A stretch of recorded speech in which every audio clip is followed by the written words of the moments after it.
গ্যাসের দাম বাড়ানো নিয়ে প্রায় বছর খানেক ধরে আলোচনা চলবার পর আগামী 1 তারিখ থেকে 2 ধাপে গড়ে 22.7% দাম বাড়ানোর সিদ্ধান্ত নিয়েছে সরকার। এর ফলে রান্নার চুলার খরচ 50% বাড়ানো হয়েছে, আর গাড়ির জ্বালানি গ্যাসের দাম বাড়ানো হয়েছে 14%-এর কিছু বেশি। এর ওপর শিল্প ও বাণিজ্যিক খাতে গ্যাসের দাম বাড়ায় উৎপাদন খরচ বেড়ে প্রায় সকল নিত্যপণ্যের দাম বাড়বে বলে হুঁশিয়ারি দিচ্ছেন ব্যবসায়ীরা। বছর দেড়েক আগে 2015 সালের সেপ্টেম্বরে গ্যাসের দাম বৃদ্ধির ধকলি এখনো শিল্পগুলো কাটিয়ে উঠতে পারেনি, এমন অভিযোগও আছে। তার উপর সে দফায় বিদ্যুৎ খাত ও সার শিল্পে ব্যবহৃত গ্যাসের দাম অপরিবর্তিত রাখা হয়েছিল, যাতে গ্যাসের দাম বাড়বার প্রভাবে আবার বিদ্যুতের দাম বেড়ে না বসে। কিন্তু এ দফায় তা না করে বিদ্যুৎ ও জ্বালানি প্রতিমন্ত্রী এরই মধ্যে জানিয়ে দিয়েছেন, বিদ্যুৎ উৎপাদন খাতে গ্যাসের দাম যেহেতু বেড়েছে সেহেতু বিদ্যুতের দামও বাড়ানো হবে। আবার গ্যাসের দাম বেড়ে সারের খরচ বাড়লে কৃষি পণ্যের উৎপাদন খরচ বেড়ে মূল্যস্ফীতির আশঙ্কা বিশেষজ্ঞদের। শিল্প খাত সংশ্লিষ্ট ব্যক্তিরা বলছেন, গ্যাসের দাম তাদের জন্য 15%-এর বেশি বাড়ানোর ফলে বিশ্ববাজারে প্রতিযোগিতায় পিছিয়ে পড়বে বাংলাদেশ। আন্তর্জাতিক বাজারে তেলের দাম কমলেও তা না কমিয়ে গ্যাস আর বিদ্যুতের দাম বাড়িয়ে দেওয়ায় শিল্পোদ্যোক্তা এবং ভোক্তাদের ওপর চাপ অনেক বেশি বাড়ছে বলে মনে করেন অনেক অর্থনীতিবিদ। গ্যাসের দাম বৃদ্ধির পেছনে যৌক্তিকতা আছে কি নেই, আর তাতে কিভাবে ভুগবেন সাধারণ মানুষ, এসব নিয়ে আলাপ করতে আজ রাজকাহন স্টুডিওতে সময় দিয়েছেন বিদ্যুৎ ও জ্বালানি প্রতিমন্ত্রী Nasrul Hamid Bipu MP, consumers association of Bangladesh ক্যাবের সভাপতি গোলাম রহমান এবং বাসদের কেন্দ্রীয় কমিটির সদস্য রাজিকুজ্জামান রতন। স্বাগত আপনাদের তিনজনকেই। মন্ত্রী, আমি আপনার কাছে আসবো পরে, কারণ আপনারা তো দাম বাড়িয়েই দিয়েছেন।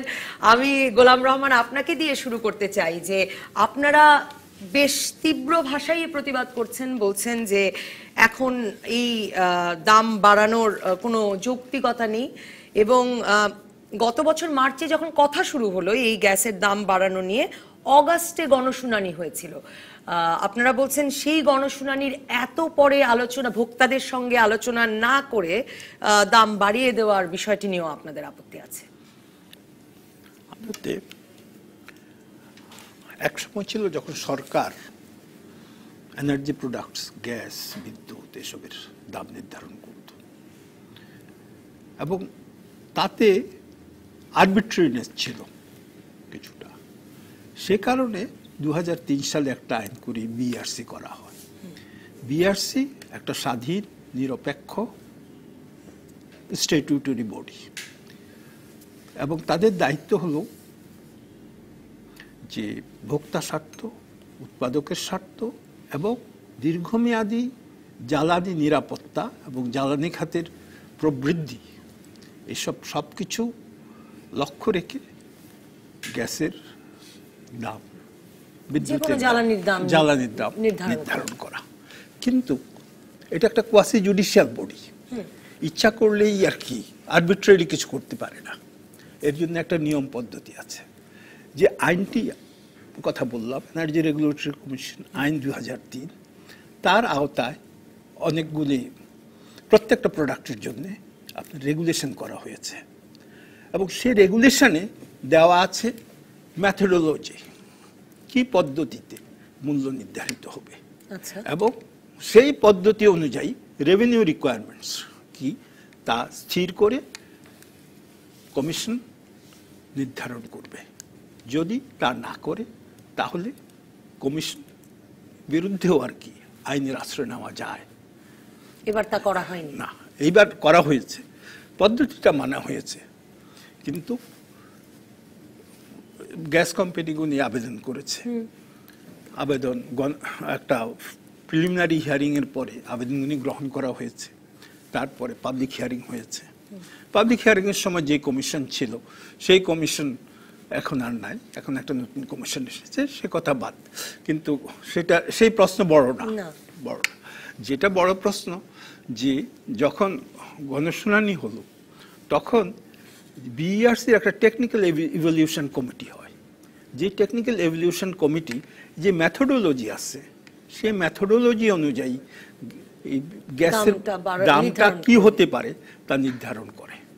গণশুনানিতে টেকনিক্যাল ইভ্যালুয়েশন কমিটি স্পষ্ট করে জানিয়ে দিয়েছে যে এই যে মূল্যবৃদ্ধির প্রস্তাব, এর খুব একটা মেরিট নাই, সেটা হচ্ছে কি 2016 আগস্টে, এবং আইন অনুযায়ী তারপরে 90 দিনের মধ্যে 90 দিনের মধ্যে, এটাও না হলে আমরা ইগনোর করলাম।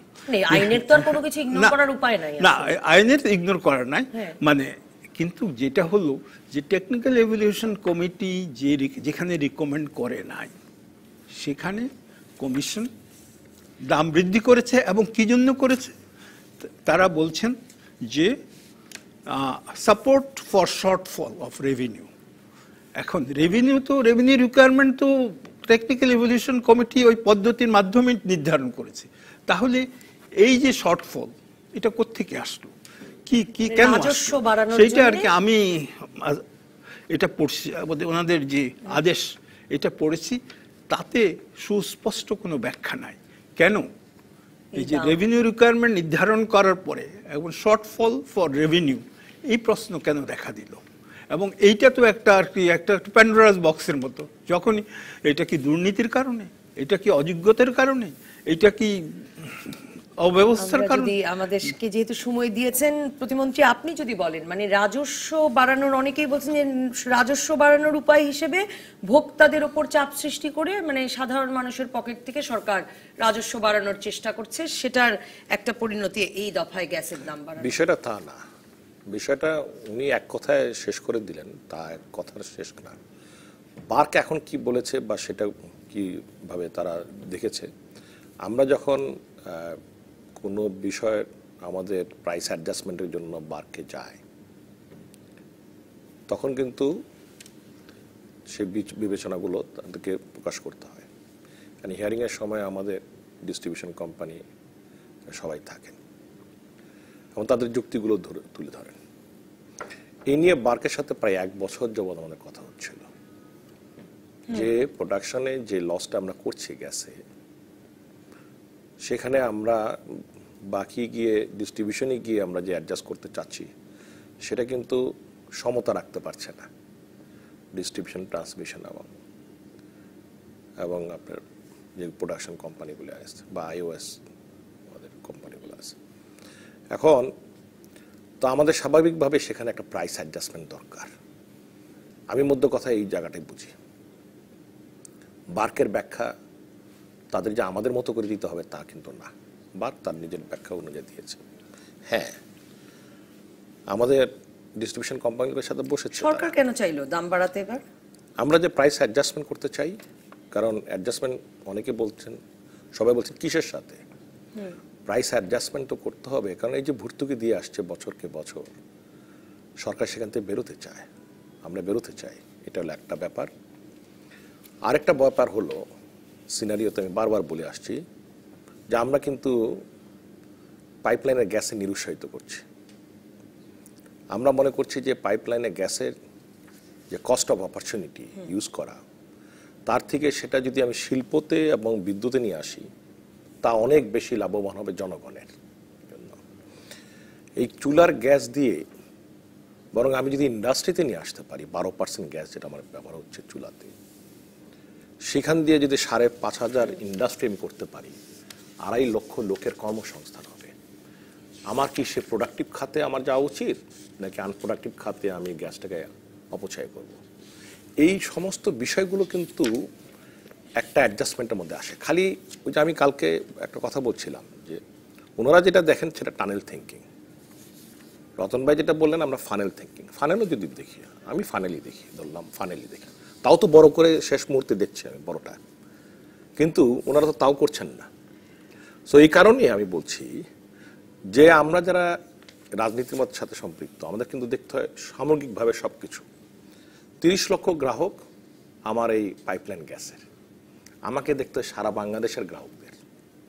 আমার পজিশনটা হলো সারা বাংলাদেশে। প্রশ্নটা তো এবার তো শুধু এরকম নয় যে রান্নার চুলার দাম শুধু বাড়িয়েছেন, শিল্প খাতে বাড়িয়েছেন, বাণিজ্যিক লাইনে বাড়িয়েছেন, বিদ্যুতের উৎপাদনে বাড়িয়েছেন, সার উৎপাদনে বাড়িয়েছেন। কারণ হলো এর তো সবগুলো ঘুরে ফিরে আমাদের পকেটে এসে ঠেকবে। নবনীতা, ওখানেই ব্যাপারটা যে 9 টাকা 55 পয়সা পরে আমার প্রোডাকশন কস্ট, আমি এভারেজ গ্যাস বিক্রি করছি 6 টাকা 22 পয়সা। জুন মাসের পরে কি হবে? এই যে এতগুলা টাকা মাঝখানে হাজার হাজার কোটি টাকা সরকারকে দিতে হচ্ছে এখানে, এটা আমাকে যোগান সরকার কোত্থেকে আনবে? এই 22.7 তো এই যে- শতাংশ বাড়ানোর পরে কতটুকু গ্যাপ থাকবে? এখন এইখানে যে পরিমাণ টাকা আপনারা নিজেরাই ক্যালকুলেশন করতে পারেন যে 6 টাকার সাথে 9 টাকার কত ডিফারেন্স। সো আমাকে 22% এখন বাড়লে কিন্তু সেটা অ্যাডজাস্টমেন্ট হবে না। তো আমরা একটা কুশন দিয়ে যাচ্ছি, বড়টা এখানে না, বড় পিকচারটা আরো সময় নিয়ে সামনে আসবে। কারণ সামনে যে এলএনজি আসছে সেখানে যদি ট্যাক্স এন্ড ভ্যাট ধরা হয়, এই 6 টাকার গ্যাস গিয়ে দাঁড়াবে 33 টাকা।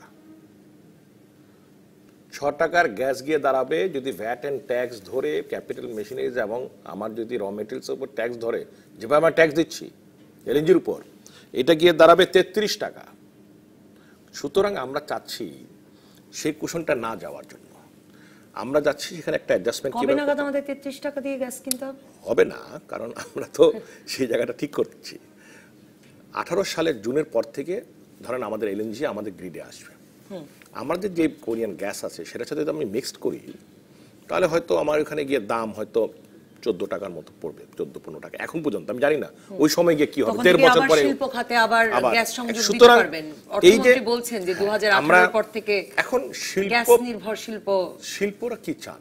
তারা চান ভাই আমার গ্যাস দরকার, আমার এনার্জি দরকার, আমার পাওয়ার দরকার। আমি আসবো এই জায়গাটায় আপনার কাছে যে শিল্প খাতের মালিকরাই বা সন্তুষ্ট হচ্ছেন না কেন আপনার এই দাম বৃদ্ধির সিদ্ধান্তে।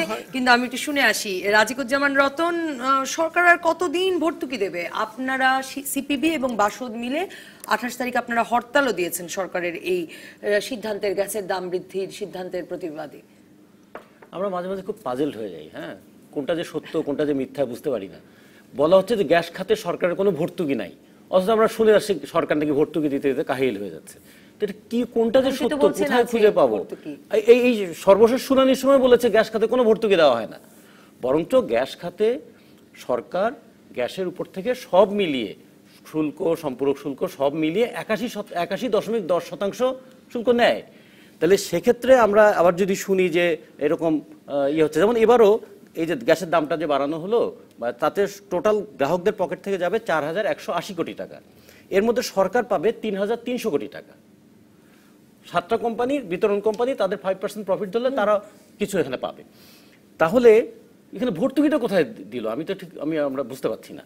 এক নাম্বার 2 হলো যে মাঝে মাঝে আমাদের বিষয়টা একটু স্পষ্ট হয়ে নেব মন্ত্রীর কাছ থেকে এই সুযোগে।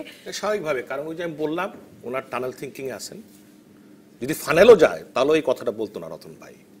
ওনারা কেবলমাত্র ওই যে রিটেলে গিয়ে সেল হচ্ছে সেটাই দেখতেছে। না, আমরা তো ওই যে প্রোডাকশনে গিয়ে বিআরসি নাকি আমরা তো আর কারো কথা শুনি নাই, তারা আপনার বিআরসি কথাও শুনবেন না। কারণ বিআরসি যখন কথা বলছেন তারা ওই যে চোখটা গিয়ে পড়তেছে তিতাস কত টাকা বিক্রি করছে ডিস্ট্রিবিউশন কোম্পানিতে, তারা দেখতেছেন না যে পিছনে কি টাকা আমি খরচ করে আসতেছে প্রোডাকশনে। এই সবটা মিলিত প্রাইসিং, ঠিক না? আমার ট্রান্সমিশনে কি লস দিচ্ছি, আমার বাপেক্স বা ইউএস যত বিদেশি কোম্পানিগুলো যারা গ্যাস উঠাচ্ছেন কন্ট্রাক্টর হিসেবে আমাদের, তাদেরকে আমরা কত টাকা পেমেন্ট করছি, সেই জায়গায় কি পরিমাণ সরকার তার নিজের পকেট থেকে দিতে হচ্ছে। সরকার 81% নিচ্ছে, কিন্তু আরেক জায়গাতে কিন্তু দিচ্ছে তার থেকে বেশি। এখন যদি এই 81% না নিত তাহলে আমরা কমফোর্ট পেতাম, এটা সত্যি কথা। আমি মনে করি এই 81%-এর জায়গায়, কারণ 81% কোথায় হচ্ছে, 81% গিয়ে শেষও হচ্ছে না। ওনারা ট্যাক্সটা বলতেছেন সামগ্রিকভাবে, কিন্তু লাভটা দেখতেছেন শেষ পর্যায়ে গিয়ে। ট্যাক্স নিচ্ছেন প্রোডাকশন খাতে, ট্যাক্স নিচ্ছেন ট্রান্সমিশনের খাতে, ট্যাক্স নিচ্ছেন ডিস্ট্রিবিউশনের খাতে, এতে গিয়ে আমার প্রায় 81-এর উপরে পড়ে। কিন্তু আমার প্রোডাকশনে তো লস হয়ে যাচ্ছে, যখন আমি উঠাচ্ছি সেই পরিমাণ টাকা আমি পাচ্ছি না, আমার ট্রান্সমিশনে লস হচ্ছে, ডিস্ট্রিবিউশনে হয়তো যে পরিমাণ প্রাইস আছে তার থেকে আমার অ্যাডজাস্টমেন্টটা বেশি আছে।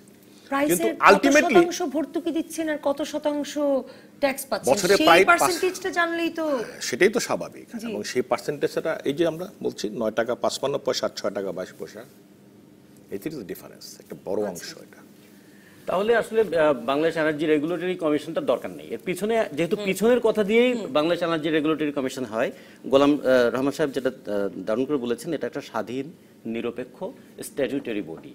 এই বডি মন্ত্রী একরকম বললেনই যে বিআরসি কি বলছে ব্যাপার না, মানে আমরা কি বলবো এটাই হচ্ছে ব্যাপার। সেটাই। তাহলে ব্যাপারটা হয় কি, তাহলে আইনের যে একটা প্রয়োগ, বিআরসি একটা আইন দিয়ে চলে, সে তারা বলে যে কোনো শুনানির 90 দিনের মধ্যে তাদের একটা সিদ্ধান্ত দিতে হয়, সেটাও মানার প্রয়োজন নাই। এক কমিশন শুনানি করলেন, সেই কমিশনের মেয়াদ শেষ হয়ে গেল, আরেক কমিশন এসে নতুন করে গ্যাসের দাম বাড়ানোর সিদ্ধান্ত নিলেন, বলা আছে যে বছরে একবারের বেশি, মানে চ্যাপ্টার 7-এ বলা আছে tariff shall not be revised more than once in a fiscal year. তাহলে সেখানে আমরা আগেই বলে দিলাম যে মার্চে এই বাড়বে এবং জুনে এই বাড়বে, এবং সেখানেও কীরকম কনফিউজ করা বলা হলো যে কত বাড়িয়েছি, কিন্তু এই যে 3 মাসের মধ্যে যে আবার বেড়ে টোটাল যে বাড়বে কত, এটাও যেন মানুষ ঠিক বুঝতে না পারে। আর একটা বিষয় যে কারিগরি মূল্যায়ন কমিটি যেটা বলেছিলেন, এই যেটা বলে স্টেপগুলোর ক্ষেত্রে কারিগরি মূল্যায়ন কমিটি বলেছিল যে বিতরণ চার্জ বাড়ানোর কোনো প্রয়োজন নাই, গ্যাস খাত থেকে ভ্যাট এবং সম্পূর্ণ শুল্ক সহ রাজস্ব পরিশোধে 81% সরকারি অর্থ সরকারি কোষাগারে চলে যায়, এটা কমালে গ্রাহক পর্যায়ে গ্যাসের দাম বাড়ানোর কোনো প্রয়োজন নাই। কারিগরি মূল্যায়ন কমিটি এটা বলেছিল। তা আমরা সাধারণ মানুষ, আমরা কোথায় যাব? আমার তো আর পিছনে কে আছে আর সামনে কে আছে দেখি না, আমি শুধু দেখি দাম বেড়ে যাচ্ছে। আমি দেখছি কি পানির দাম কয়েকদিন আগে বাড়লো 23%, আমরা দেখছি যে ভোজ্য তেলের দাম বাড়লো, সরকারের শুল্ক মানে আহরণের লক্ষ্যমাত্রাও তো বাড়ছে, কাজেই স্বাভাবিক না যে আপনাকে টাকা দিতে হবে। তাহলে সাধারণ মানুষই হয়ে যাচ্ছে, মানে শুধু কনজিউমার না, তারা অনেক কিছু মানে প্রেসার কনজিউম করারও জায়গা, সব কিছুর প্রেসার শেষ পর্যন্ত সাধারণ মানুষের উপরে গিয়েই পড়বে। ফলে আমাদের এখন একটু গণতান্ত্রিক সহনশীলতা আসা দরকার, যাতে যে যতই চাপ দিক ধরিত্রীর মতন সহনশীল হতে হবে আমাদের, যে চাপ দিয়ে যাও, কারণ আমার পিঠ যেহেতু আছে, এখন শক্ত হয়েছে, আগের থেকে আয়ত বেড়েছে, পিঠ শক্ত হয়েছে, আমরা শক্তভাবে দাঁড়ানো শিখেছি, দেশ এখন শক্ত হয়েছে, সুতরাং সেটা কোনো ব্যাপার না। গত বছরও বাড়ছে, আপনারা জানেন অ্যাডজাস্টমেন্ট হয়েছে প্রাইস, তার আগের বছরও বাড়ছেন। আমরা মনে করি যে আমাদের যে, আমি অন্য পিকচারে দেখি, আমি দেখি একটা ব্যাপক ডেভেলপমেন্ট করতে যাচ্ছি আমরা এখানে। বিরতি নিয়ে এসে আমি এটা শুনবো এবং শুনে আমি আসলে যে আমাদের পিঠ এবং পকেট এত শক্ত হয়েছে কিনা যে গ্যাসের দাম, বিদ্যুতের দাম সব বাড়বে, ওদিকে তেলের দাম আপনি বলবেন কমবে, কিন্তু সেটা কমবে না। তারপরে আসলে এর সাথে সাথে যা দ্রব্যমূল্য বাড়বে, জিনিসপত্রের দাম বাড়বে, সব মিলেও আমরা টিকে থাকতে পারবো কিনা। একটা বিরতির পর দর্শক রাজকাহনে ফিরে এলাম। রাজকাহনে প্রতিমন্ত্রী নজরুল হামিদ বিপুল, আপনি শুরু করেছিলেন যে কি কারণে কি দীর্ঘমেয়াদী লাভ হবে এই গ্যাসের মূল্য বৃদ্ধিতে, কারণ আপনারা একটা উন্নয়নের, সার্বিক উন্নয়নের ছবি তুলে ধরতে চাইছিলেন। সমস্যাটা হলো আমাদের গ্যাসের সমস্যা আছে, ডিক্লাইন করতেছে, আস্তে আস্তে নেমে যাচ্ছে গ্যাসে। ব্যবহারটা আমরা কোথায় করবো এই বিষয়টা নিশ্চিত করতে হবে। বিগত দিনে এটা করছেন, আমি দোষ দিচ্ছি না কারো, তবে আমরা এই ধরনের মাস্টার প্ল্যান করি নাই, ওই ভিশনটা ছিল না। শেখ হাসিনা সরকার আসার পরে সেই ভিশনটা নিয়েছে, আমরা গ্যাস ম্যানেজমেন্ট মাস্টার প্ল্যান এখন তৈরি করছি। যেমন আমরা বিদ্যুতের মাস্টার প্ল্যান তৈরি করেছি, আমি জানি এখন 21 সালে আমার টার্গেট কত, কোত্থেকে কত পাবো, সুতরাং আমি ওই টার্গেট ধরে এগোচ্ছি। ট্রান্সমিশন লাইন আমি কোথায় নিতে হবে, বগুড়াতে কতটুকু ট্রান্সমিশন লাইন লাগবে আগামী 21 সালে, 40 সালে কোথায় লাগবে। সো এই মাস্টার প্ল্যানটা আমরা এখন করতে যাচ্ছি, সময় দেরি হলেও আমরা করতে যাচ্ছি। এর সঙ্গে দাম বৃদ্ধি এখন যদি এই মাস্টার প্ল্যান এখন তৈরি করতে যাচ্ছি, আমরা দেখছি এর সাথে যে ডেভেলপমেন্টগুলো হচ্ছে, ইকোনমিক ডেভেলপমেন্ট, তার আরো দ্রুততার সাথে যাচ্ছে। গার্মেন্টস ঠিক করেছে টেক্সটাইল যে 50 বিলিয়ন এক্সপোর্ট করবে 20 সালে, তার এনার্জি দরকার যে পরিমাণের, সেটা আমাদের কাছে নাই। 21 সালে সেই এনার্জি যদি আমি দিতে চাই, সেটা আমার দেশে যে গ্যাস আছে সে মজুদ, সে দিতে পারবে না। সুতরাং আমাকে এলএনজি আনতে হবে বাইরের থেকে, আমার গ্রিড লাইনে তাকে ফিড ইন করতে হবে। আমার গ্যাসের সাথে যদি মিক্সড করি, তাহলে আমি দামটাকে একটু সহনীয় পর্যায়ে রাখতে পারবো। তবে যেই দামই আসুক না কেন, তারপরও টেক্সটাইল চাচ্ছে আমি ইমপ্রুভ করতে চাই, কারণ ওয়ার্ল্ড মার্কেটে তার ডিমান্ড অনেক বেড়ে গেছে, বড় বড় ইন্ডাস্ট্রি, শিল্প এলাকা তৈরি হচ্ছে। সো এই অর্থনীতিকে চাঙ্গা রাখার জন্য, ভবিষ্যতের অর্থনীতি যদি আমরা ধরে নিই যে 10% গ্রোথে আমরা জিডিপিতে যেতে চাই, তাহলে অবশ্যই আমাকে এনার্জি এবং পাওয়ারে সিকিউর করতে হবে। মন্ত্রী, আপনি কি বলছেন যে আমাদের এখান থেকে আমাদের দাম বাড়িয়ে সেই দাম দিয়ে আপনি বিনিয়োগ করবেন, মানে জ্বালানি? এখানে আরেকটা বড় জিনিস, দাম বাড়া কাকে বলে? আমি আগে আসলে প্রথমে ওইটা বুঝিনি যে আপনি উন্নয়নের সঙ্গে না, এখানে ভাষাগত বিষয়টা কিন্তু ডিফারেন্স আছে। আমি কিন্তু বারবার বলছি প্রাইস অ্যাডজাস্টমেন্টের কথা, আমি কিন্তু দাম বাড়ার কথা বলছি। দাম সমন্বয় আপনার ভাষায় যেটিকে দাম সমন্বয় বলছেন, আমি যদি মনে করি আমার সেটি মন্ত্রী করার সঙ্গে উন্নয়নের সম্পর্কটা আমি বুঝিনি। মানে আমি যে বর্ধিত দাম বা সমন্বিত দামটি আপনাকে দেব, আপনি সেটি নিয়ে জ্বালানি খাতে বিনিয়োগ করবেন। আমার যে কস্টটা আছে 9 টাকা 55 পয়সা, এর থেকে যদি আমি 10 টাকা রাখতাম, তাহলে বলবো দাম বাড়িয়েছে। আমি তো প্রাইস অ্যাডজাস্টমেন্টে আছি এখন। মন্ত্রী, আপনি সমন্বিত দাম যেটি আমি আপনাকে দেব, ভোক্তা পর্যায় থেকে আপনি যেটি পাবেন সেটি দিয়ে আপনি জ্বালানি খাতে বিনিয়োগ করবেন, এখন বিষয়টা হলো সেটি কি উন্নয়নের সাথে সেখানে সম্পর্ক? হলো আমাদের এখানে উন্নয়ন ফান্ড করা হয়েছে একটা তিতাসে, জানেন। সেই ডেভেলপমেন্ট ফান্ড থেকে কিন্তু আমরা অনেকগুলো ডেভেলপমেন্টের কাজ করতে যাচ্ছি। এই যে আমাদের বড় বড় ইনফ্রাস্ট্রাকচার পাইপলাইন তৈরি হচ্ছে, এই যে ড্রিলিংয়ে যাচ্ছে, 108টি ড্রিলিং করতে যাচ্ছি আমরা। যে ভবিষ্যতে গ্যাস কিনতে বছরে লাগবে আমার $2 বিলিয়ন, আমার প্রায় 16,000 থেকে 20,000 কোটি টাকা লাগবে নতুন গ্যাস কেনার জন্য। কোত্থেকে পাবো টাকা? সো এই যে ডেভেলপমেন্ট ফান্ড তৈরি হচ্ছে, যেটা বলতেছেন যে তিতাস অনেক বেশি লাভ করতেছে, তিতাসে কিন্তু একটা ডেভেলপমেন্ট ফান্ড তৈরি হচ্ছে সেই জায়গা থেকে রেখে দিয়ে বার্ক তৈরি করে রেখেছে, সেই টাকাটা কিন্তু আমরা খরচ করছি এই ডেভেলপমেন্ট ফান্ডে। আরেকটা বড় জিনিস হলো প্রাইস তো অ্যাডজাস্টমেন্ট করতেই হবে, আমি তো একবারে আমাকে যেতেই হবে একটা না একটা সময়। কিন্তু আমরা যে 81% কর দিচ্ছিলাম, ট্যাক্স দিচ্ছিলাম, যে শুল্ক আমাদের কাছ থেকে আদায় করা হচ্ছিল গ্যাসের দামের উপরে, সেই 81% থেকে জ্বালানি খাতে বিনিয়োগ সম্ভব নয়? অবশ্যই সম্ভব, আমি তো সেখান থেকেও টাকা চাই। আচ্ছা, সেখান থেকেও চান, আবার সেখান থেকেও সমন্বিত দাম সরকার তো দিচ্ছেও তাই। কিন্তু আমি মনে করি যে এই 81% এই মুহূর্তে আমাদের জন্য বিরাট চাপের ব্যাপার। যেটা বললেন রতন ভাই, টেকনিক্যাল কমিটির রিপোর্ট অনুযায়ী এবং আমাদেরও প্রস্তাব অনুযায়ী, আমাদের জন্য এবং প্রস্তাব অনুযায়ী যে টেকনিক্যাল কমিটি বলছে, যদি ওখানে আমাদেরকে কুশন দেওয়া হতো তাহলে কিন্তু প্রাইস অ্যাডজাস্টমেন্টে আমরা অনেক আগে যেতে পারতাম। কিন্তু এখানেও একটা চিন্তা করতে হবে, খালি রেভিনিউ কালেকশন করতে হবে না, বৃহৎ জায়গাগুলো চিন্তা করতে হবে যে এই বৃহৎ জায়গাগুলোতে আমরা ট্যাক্সে কুশন দিলে পরে আমার আরও বড় জায়গাটা কতটুকু তৈরি হবে। এই জায়গাটা যদি করতে পারতো, বিশেষ করে এনবিআর বা এখানে আমাদের বলতে আপনি কি জ্বালানি মন্ত্রণালয়কে বোঝাচ্ছেন? অবশ্যই। আচ্ছা, মানে সরকারের এখন দুটো ইকে আপনি আলাদা করছেন, যে যারা রাজস্ব আহরণ করে সংগ্রহ করে, কারণ রাজস্ব তার নিজের গতিতে চলছে, তাদের একটা টার্গেট আছে। জি, আমরা তো আমাদের টার্গেটে চলছি। তো বিষয়টা হলো যখন আমরা বোঝানোর চেষ্টা করছি, ওনারা মনে করছেন যে আমাদেরকে টার্গেট ফুলফিল করতে হবে, আমাদেরকে এখানে ট্যাক্স করতে হবে, তারা প্রফিট করবেন। যেমন স্যার বললেন যে প্রফিট করলে তো ট্যাক্স দিতেই হবে, কিন্তু সব জায়গার থেকে কত পার্সেন্ট ট্যাক্স নিব, আমি সম্পূর্ণ ট্যাক্স হবে কি না, ভ্যাট আমি নিব, এগুলোর মধ্যে পার্সেন্টেজটা ঠিক করা উচিত, সেই জায়গায় প্রায়োরিটিটা ঠিক করা উচিত। এখন যদি আমি এলএনজি নিয়ে আসছি বাইরের থেকে, সেখানে যখন 15% ভ্যাট এবং আমি সম্পূর্ণ যদি এই ট্যাক্স ধরি, এআইটি অ্যাডভান্স ইনকাম ট্যাক্স ধরি, এবং আমি যদি আবার ক্যাপিটাল মেশিনারিজ উপর ট্যাক্স ধরি, যেটা আমি আগেই বললাম, এই গ্যাস দিলে পরে কোনোদিনই ডেভেলপমেন্ট হবে না।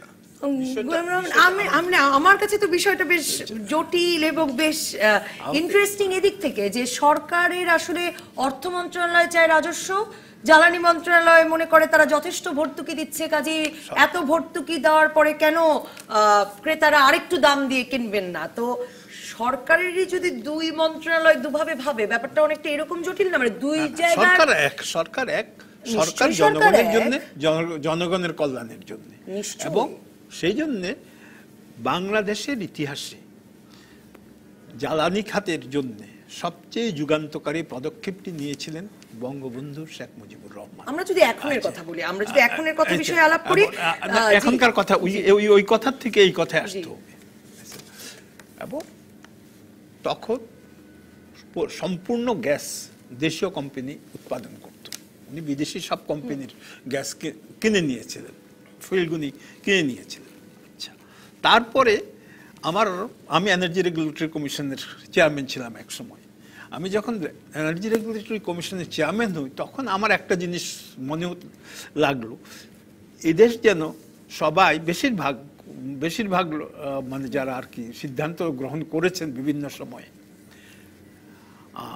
দেশের চেয়ে বিদেশি কোম্পানিগুলির স্বার্থটা বেশি দেখেছেন। যাই হোক, সেই জন্যে বাপেক্স কোনো কাজ করতে পারতো না। জি, আমি এখানে আসব, কিন্তু রাজিকুজ্জামান রতন, আমি যেই মানে প্রতিমন্ত্রীর কথা থেকে, কারণ এর আগে আমার তেলের দাম বৃদ্ধির বিষয় নিয়েও মন্ত্রীর সঙ্গে কথা বলবার সুযোগ হয়েছিল, এবং আমরা দেখেছি যে অর্থ মন্ত্রণালয় কি বলছে, জ্বালানি মন্ত্রণালয় কি বলছে। মানে বিষয়টি কি এরকম যে অর্থ মন্ত্রণালয় চায় রাজস্ব, জ্বালানি মন্ত্রণালয় ভর্তুকি দিতে দিতে ক্লান্ত, কাজে দুই মন্ত্রণালয়েরই আসলে মানে চাহিদাটা পূরণ করতে হবে আমাদের ভোক্তাদের। জি জি জি, ব্যাপারটা জনগণের একটা দায়িত্ব আছে না? জি, এখানে জিনিসটা হলো, এবং ভাই যেটা বলবেন আমি জানি, এখানে দেশটা আপনি বললে কেমন? আপনার কাছে। জি, যেমন ধরুন এই কলমটা আমি গত বছর আপনার কাছ থেকে নিয়েছিলাম 5 টাকায়, আর এবছর আমি নিচ্ছি 6 টাকায়। আমি বলি আমি কিন্তু আপনার কাছে দাম নিয়ে নিই, কলমের বিনিময়ে আমি 6 টাকা দিয়েছেন আমাকে, এটা কিন্তু দামটা আমি বলবেন না, আপনি দাম বলাটা শুনলে খুব খারাপ লাগে। আমি তো বিনিময়ে আপনি আপনাকে 6 টাকা দিয়েছেন, আমি আপনাকে কলম দিয়েছি।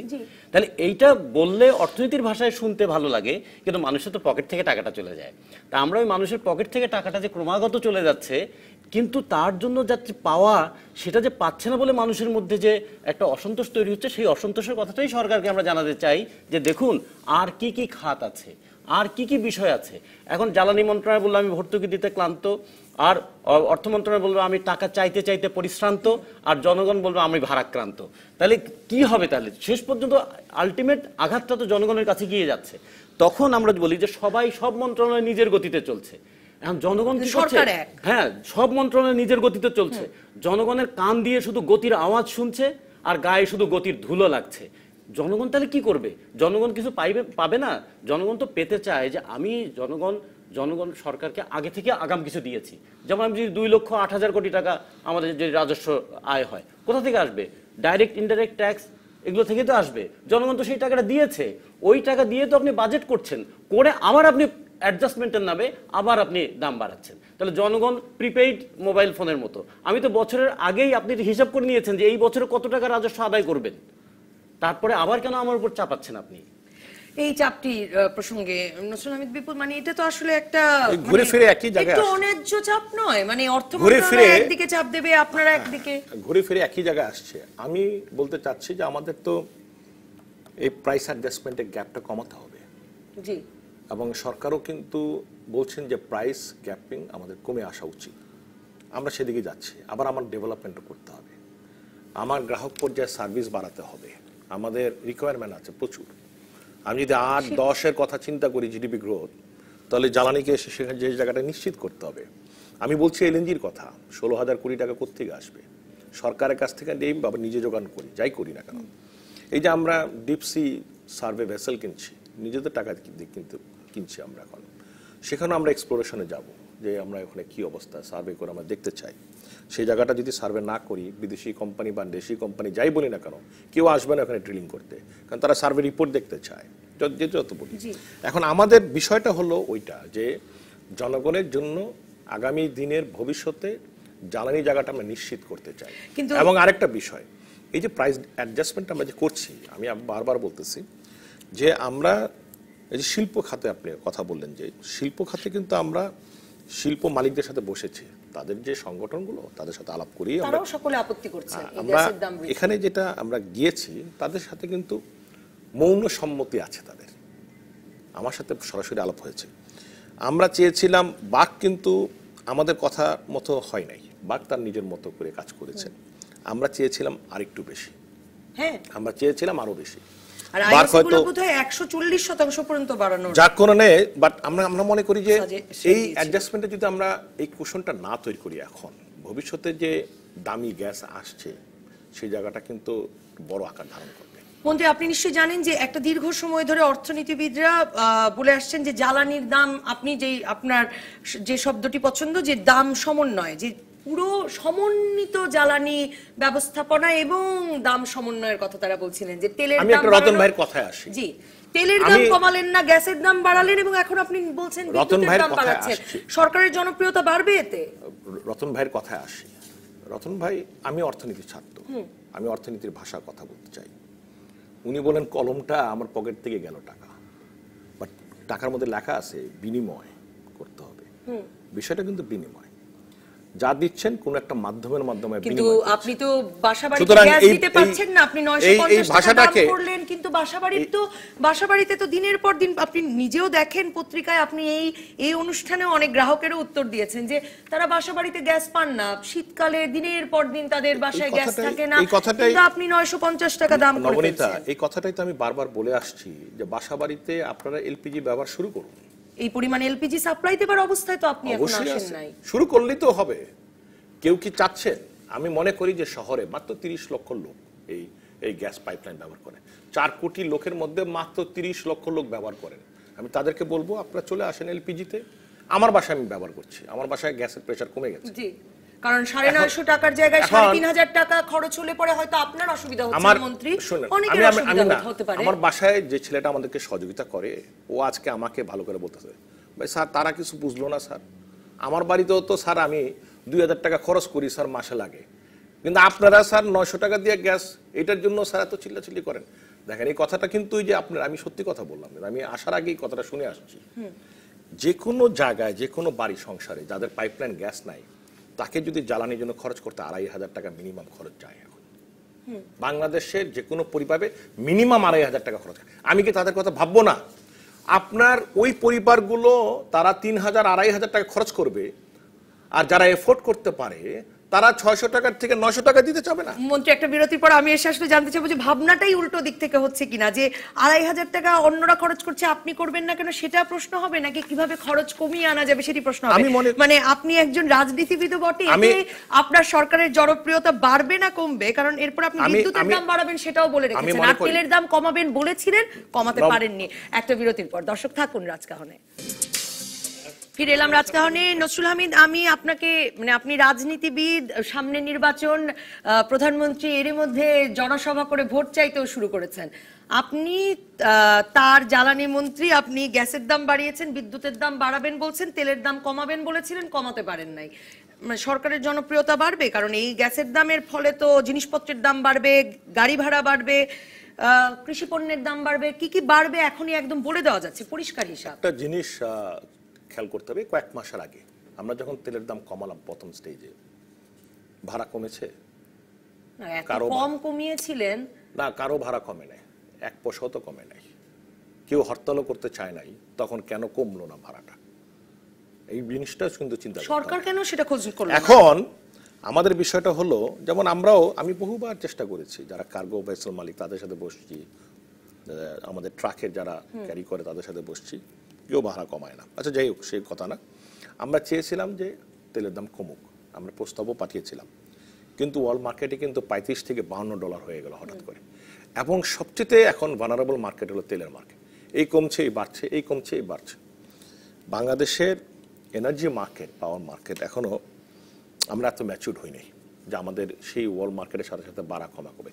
পার্শ্ববর্তী দেশ কিন্তু সেখানে চলে গেছে, সকালে একরকম বিকালে একরকম, ওপেন মার্কেট হয়ে গেছে এখন, তার পাওয়ার মার্কেট সব দেশে চলে গেছে। আমাদের সেখানে যেতে গেলে মধ্যমায়ের দেশে যখন যাব, এই মেকানিজমটা আস্তে আস্তে চলে আসবে, তখন এই প্রশ্নটা আসবে না, আমরা প্রাইস অ্যাডজাস্ট করবো তো ওয়ার্ল্ড মার্কেটের সাথে তখন। আচ্ছা, এখন বিষয়টা হলো, এই কারণেই সরকার মনে করছে এই ভোলাটাইল মার্কেটে এই মুহূর্তে প্রাইসটা যদি কমিয়ে যায়, হঠাৎ করে যদি বেড়ে যায়, তখন আরেকটা ধাক্কা খাবো আমরা। কারণ এমনি আমার 20 থেকে 25,000 কোটি টাকার ভর্তুকি রয়ে গেছে, যেটা আমি শোধ করতে পারি না। ওনারা সরকার কিন্তু বলছেন ভর্তুকি দিয়েছি, কিন্তু আমাকে কিন্তু বলতেছেন টাকা ফেরত দিতে হবে ইন্টারেস্ট সহ। তো এই জায়গাগুলো চিন্তা করতে হবে। আরেকটা দ্বিতীয় জিনিস হলো, খুব দুই গুরুত্বপূর্ণ আমি আরেকটা দ্বিতীয় প্রশ্নে যাই, গ্যাসের ব্যাপারটা বলি না, নিত্য পণ্যের দাম বৃদ্ধি, এগুলোরও তো একটা ধাক্কা সরকারের উপরেও লাগার কথা। মানে আমাদের গ্যাসের দাম বারবার বলছি বৃদ্ধি করি নাই, সমন্বয়। না, আমাকে তো মানে বেশি দিতে হবে, ভোক্তা পর্যায়ে তো বেশি দিতে হবে। এখন জিনিসটা হইছে কি, কাকে দিতে হবে? আমি আগেও বলছি, আমি কিন্তু দেখতে পাচ্ছি, যদি আবাসিক খাতে দেখি, আমি মনে করি আমি 30 লক্ষ লোকের কথা বলতে চাই না, আমি 30 লক্ষ গ্রাহকের কথা বলতে চাই না। আমার দেখার বিষয় হলো সমগ্র বাংলাদেশের প্রত্যেকটি আবাসিক গৃহে সাশ্রয়ী মূল্যে নির্বিচ্ছিন্ন আগামীতে যেন জ্বালানি দিতে পারে। এটাই হবে আগামী দিনে।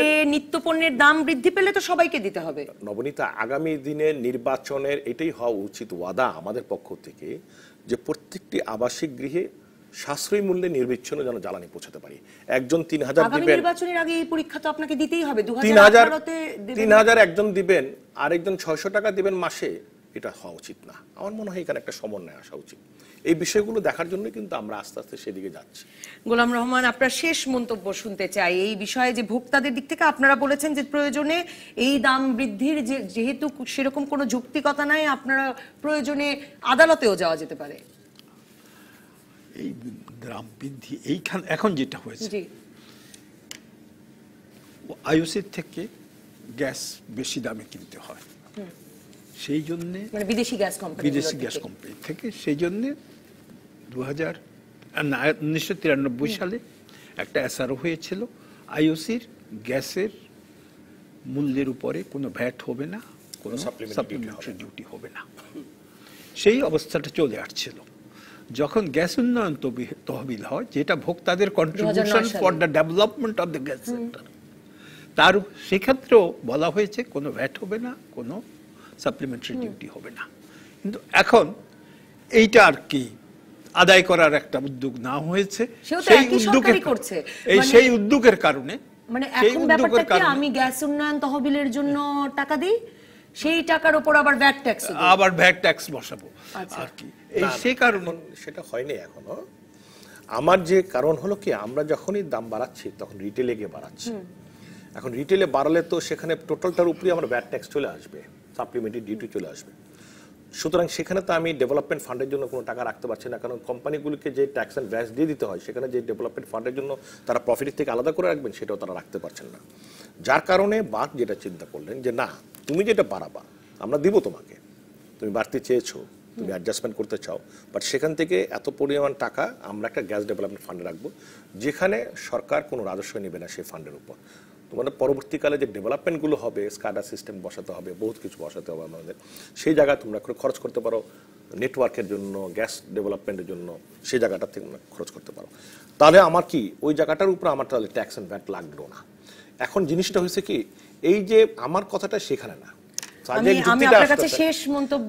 যুক্তিটা আসতেছেন সেটা হলো, আমার কথা হলো আমরা চাচ্ছি যে পরিমাণ টোটালে গিয়ে ট্যাক্স দিতে হয়, সেটা যদি আমরা কুশন না দেই, সেখানে যদি আমরা এখনই চিন্তা না করি, তাহলে আগামীতে যে গ্যাস আসবে সেটার কিন্তু প্রাইস তুলবেন সরকারের ভেতরে, জ্বালানি মন্ত্রণালয়, অর্থ মন্ত্রণালয়ের কাছে তুলবে নাকি হরতাল পালনকারীরা তুলবে? আমরা হরতাল করে তো কোনো দাবি, এরকম মানুষের কষ্ট দিয়ে কোনো দাবি আদায় করতে চাই না, এবং তা উচিতও না। ওনারা হরতাল করে কি আরেকজন, কিন্তু এটা স্বাভাবিকভাবে কি জনগণের কষ্ট হবে একটা হরতাল দিয়ে। আমরা কিন্তু সেই দাবিটা তুলেছি জ্বালানি মন্ত্রণালয় থেকে, আমাদেরও দেখার বিষয়, কারণ আমরা ভোক্তাদের কাছে সে কথা শুনতে হচ্ছে। আজকে আসছি কেন, আমি জানতে আসছি, কথা শুনতে আসছি, আমার কথা বলতে আসছি। আপনার কাছে শেষ মন্তব্য নিতে আসবো। আমি একটু রাজিকুজ্জামান রতনের কাছে ঘুরে আসতেই চাই। রাজিকুজ্জামান রতন, মানে আমরা আসলে একটা চক্রের মধ্যে তো পড়েছি বটেই, সেই চক্রটা তো সম্ভবত গ্রাহক পর্যায়ে বোঝানোটাও খুব জটিল। বোঝানোটা একদম জটিল না, এটা বড় দুষ্ট চক্র। একবার আমাকে ডান হাত দিয়ে মারছে, আর একবার বাঁ হাত দিয়ে মারছে। বলে আগের বার তো ডান হাত দিয়ে মেরেছি, ওটা তো বাঁ হাতের ব্যাপার না, আবার বাঁ হাত দিয়ে মারো, ওটা ডান হাতের ব্যাপার না। মানুষ এক, মার কিন্তু আমরাই জনগণ খাচ্ছি। আমি শুধু একটা কথা বলে শেষ করব, যে উন্নয়নের মহাসড়কে আমাদের দেশটা উঠে গেছে। কেউ 5000 সিসির গাড়ি দিয়ে মহাসড়কে চলছেন, কেউ পায়ে হাঁটা পথে চলছেন। ফলে দুইজনই মহাসড়কে আছেন, একজনের গতি তীব্র আর একজন এগোতেই পারছেন না, ফলে বৈষম্য বাড়ছে। অর্থনীতিতে ঠিক একই অবস্থা। যেমন ধরুন একটা কথা যদি বলি, গ্যাসের জন্য 300 টাকা বাড়বে, পরিবহনের খরচ বাড়লে একটা ফ্যামিলির প্রতি 500-600 টাকা বেড়ে যাবে, বিদ্যুতের জন্য 150 টাকা অন্তত বাড়বে, তারপরে কাঁচা বাজারের জন্য যদি 250 টাকা বাড়ে, একটা যে 15-16 হাজার টাকা বেতনের চাকরি করে ঢাকা শহরে, তার মাসে 1000 থেকে 1500 টাকা বাড়বে খরচ। এখন যার মাসিক আয় 2 লাখ টাকা, তার জন্য 1-1500 টাকা কোনো টাকাই না, কিন্তু যার 15-20 হাজার টাকা কিংবা 25 হাজার টাকা যে সংসার চলে, তার জন্য কিন্তু বড় আঘাত। ফলে অনেকে বলে আমরা 4 কোটি মানুষকে বাদ দিয়ে কেন 35 লক্ষকে দেবো, গ্যাস দেবো। তখন যদি আমরা বলি 21 লক্ষ সরকারি কর্মচারীর যখন বেতন ভাতা বাড়িয়েছিলাম, তখন বাকি 6 কোটির কথা কেন ভাবিনি? অথবা আমাদের মন্ত্রী, এমপি, আমাদের প্রধানমন্ত্রী, রাষ্ট্রপতি সবার বেতন ভাতার ব্যাপার আমরা ঠিক করলাম যে বাজার দরের সঙ্গে সঙ্গতিপূর্ণতা করে সম্মানজনক জীবনযাপনের জন্য বেতন ভাতা বাড়ানো দরকার। তাহলে বাকিদের এটা কি ভাবা দরকার ছিল না? সমন্বয়ের দৃষ্টিভঙ্গিটা কি হবে? আমি কি বাড়িয়ে সমন্বয় করব, নাকি এলপিজির দামটা কমিয়ে আমি সমন্বয় করব? ফলে আমি গোটা দেশের মানুষকে যদি নিরবিচ্ছিন্ন গ্যাস সরবরাহ করতে চাই, এলপিজিতেও যদি মানুষকে নিয়ে যেতে চাই, ক্যাব একটা সুপারিশ দিয়েছিল যে 450 টাকায় এটা দেওয়া সম্ভব, তাহলে আমি এলপিজির দামটা কমিয়ে আমি সমন্বয় করতাম। কারণ এখান থেকে যদি টাকা বাঁচতো, তাহলে এই টাকাটা কিন্তু অর্থনীতির অন্যান্য খাতে ব্যবহৃত হতো। মানুষ যদি কনজিউম করার জন্য বেশি খরচ করে ফেলে, তাহলে অন্যান্য গুডস সে কিনতে পারে না। ফলে তার ইন্টারনাল হোম মার্কেট যদি বলি, অন্যান্য জিনিস কেনার ক্ষমতা তার কমতে থাকলে শুধু খাবারের জন্য এবং জ্বালানির জন্যই যদি বেশিরভাগ খরচ করে ফেলে, তাহলে অন্যান্য উৎপাদিত দ্রব্য কিনবে কেমন করে? ফলে দেশের ভাইব্র্যান্ট ইকোনমির যে কথা বলছি, আমাদের হোম গ্রোন ইকোনমির কথা বলছি, সেটা টিকবে কিভাবে? সে কারণে বলি যে জ্বালানির ক্ষেত্রে ভর্তুকি দিলেও এটা লস নয়। যেমন শিক্ষাকে সরকার টাকা দিলে এটা লস নয়, এটা হচ্ছে ভবিষ্যতের বিনিয়োগের জন্য। চিকিৎসার ক্ষেত্রে টাকা দিলে এটা লস নয়, এটা মানুষের স্বাস্থ্য নিরাপত্তার জন্য। তেমনি জ্বালানির জন্য দিলেও এটা সামগ্রিক উন্নয়নের জন্যই ব্যবহৃত হবে। অসংখ্য ধন্যবাদ রাজিকুজ্জামান রতন। গোলাম রহমান, নসরুল হামিদ, আপনার শেষ মন্তব্য। মানে আসলে এই ধাক্কা সামাল দেওয়ার মতো অর্থনৈতিক শক্তি আমাদের একেবারে সাধারণ জনগণ অর্জন করেছে কিনা সেটা দেখা কি, আবার সেটা দেখে কি মন্ত্রণালয়ে দাম বাড়ানোর সুপারিশ করে নাকি ওইটা অন্য কোনো মন্ত্রণালয়ের দেখবার কথা? না না, ভালো প্রশ্ন। এখন যেটা মনে হচ্ছে সেটা কিন্তু কালকে আর মনে হবে না। আমার কাছে বিষয়টা হলো না, সহ্য হয়ে যাবে। আমরা অপেক্ষা করি না, দেখি না দেশ কোথায় যাচ্ছে। ওনাদের চিন্তা ভাবনায় মনে হচ্ছে যে দেশ বোধহয় গলতে গেল, সব শেষ হয়ে যাবে, সাধারণ মানুষ না খেয়ে মরে যাবে, শেষ হয়ে যাবে। মানে একদল পিছিয়ে পড়ে যাচ্ছে কিনা, মানে আমার কথাটা হলো হ্যাঁ, একদল তো পিছিয়ে পড়ে যাচ্ছে, কারণ যাকে 2,500 টাকা দিতে যাচ্ছে সে তো পিছিয়ে পড়ে যাবে, আর যে 600 টাকা দিচ্ছে তার তো সে আগে বাড়ে যাবে। আমাদের কথা হলো সবাইকে একটা অ্যাডজাস্টমেন্টে আসতে হবে, এটা আমি বারবার বলে আসতেছি। অপেক্ষা করুন, শেখ হাসিনা সরকার ভালো চিন্তা করি বাংলাদেশকে সামনে নিয়ে যাচ্ছে, এটা অপেক্ষা করুন, ধৈর্য ধরুন। বিদ্যুতের অবস্থা ভালো হয়ে গেছে আগের থেকে অনেক। আমরা জ্বালানি আর 2018 এর মধ্যে তো আপনাকে অনেকগুলো লক্ষ্যমাত্রা পূরণ করতে হবে, দাম সমন্বয়ের লক্ষ্যমাত্রা ছাড়াও। আমি সেই চ্যালেঞ্জটা নিয়ে বসেছি, তো সেটাই চেষ্টা করছি। একটা আপনাকে অসংখ্য ধন্যবাদ নসরুল হামিদ বিপু এমপি, ধন্যবাদ গোলাম রহমান, ধন্যবাদ রাজিকুজ্জামান রতন, ধন্যবাদ দর্শক যারা সঙ্গে ছিলেন রাজকাহনের প্রথম পর্বের আলোচনায়। পরবর্তী পর্বে আমরা আলোচনা করব বিডিআর বিদ্রোহের অন্তরালে এই বিষয়ে। সাথে থাকবেন ঢাকা বিশ্ববিদ্যালয়ের অধ্যাপক ডক্টর মোহাম্মদ আনোয়ার হোসেন, বাংলাদেশ সুপ্রিম কোর্টের আইনজীবী মোশাররফ হোসেন কাজল এবং বিজিবির সাবেক মহাপরিচালক লেফটেন্যান্ট জেনারেল অবসরপ্রাপ্ত মইনুল ইসলাম। সঙ্গে থাকবেন আপনিও।